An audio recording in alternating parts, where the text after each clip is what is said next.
Greetings, fencers. So now we come to one of the more interesting plays in Fiore's grappling. It was a harder episode to write because I'm no expert, and there's a lot of nuance and context and frankly a lot of BS when it comes to pressure points.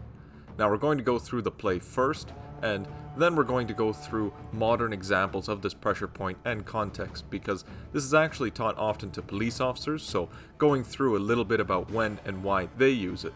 So we see in the play our opponent is trying to wrestle at the body, and we lock out their arm with our left hand as before. There are many clinches that this can come from and morph into. One we haven't shown in the series yet is neck and arm control. So if part or all of them have reached the body, we have the third or fourth student, which disrupts their structure with a hand pushed to their face controlling their head. But then Fiore gives us another option for the same goal, to control the head and disrupt their structure. When they grab us, use a hand and jab your thumb or knuckle directly under the ear in the crack between the jaw and skull.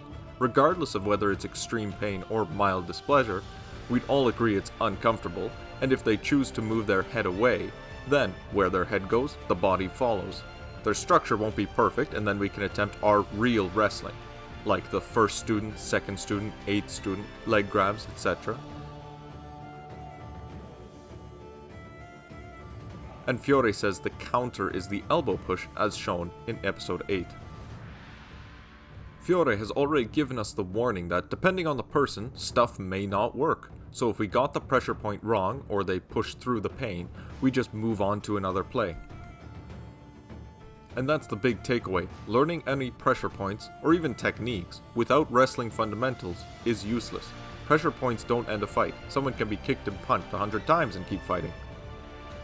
This is a video I'd recommend checking out, a joint video by Hard to Hurt and Team Robinson MMA, where they go through some examples of this same pressure point and a few others. Great. Ready, sir? Great. Face that way, please. All right. Now, another thing when it comes to pressure points, another mistake that people have is when the pain is applied, like Ice and Mike was saying earlier, they think it's just over with. So someone will say, hey, that doesn't feel good, do it, and then they stop. The person would really turn around and hit you, okay? I was also showing this play to a relative who's a retired OPP officer, and he immediately recognized it. They were actually taught it specifically for out-of-combat scenarios, if someone's resisting arrest, protesting, staying seated, and other non-compliant situations. Then they could use the pain compliance just to get someone moving, and it had no lasting pain once you stopped, unlike a punch, pepper spray, baton, etc. It wasn't even discussed as an option if someone was serious about fighting and had adrenaline pumping, partly because a police officer shouldn't want to wrestle and risk losing their gun or weapon. So overall, an interesting play, but likely doesn't get pressure tested often, because it's pretty rude to do in a wrestling practice. But if you haven't done it on someone fully resisting and moving, there's no reason you'd get it in a real situation. It's a tiny spot and they're not going to let you feel around for it. It's gotta be first try. Thanks for watching, keep studying, keep practicing. Ooh.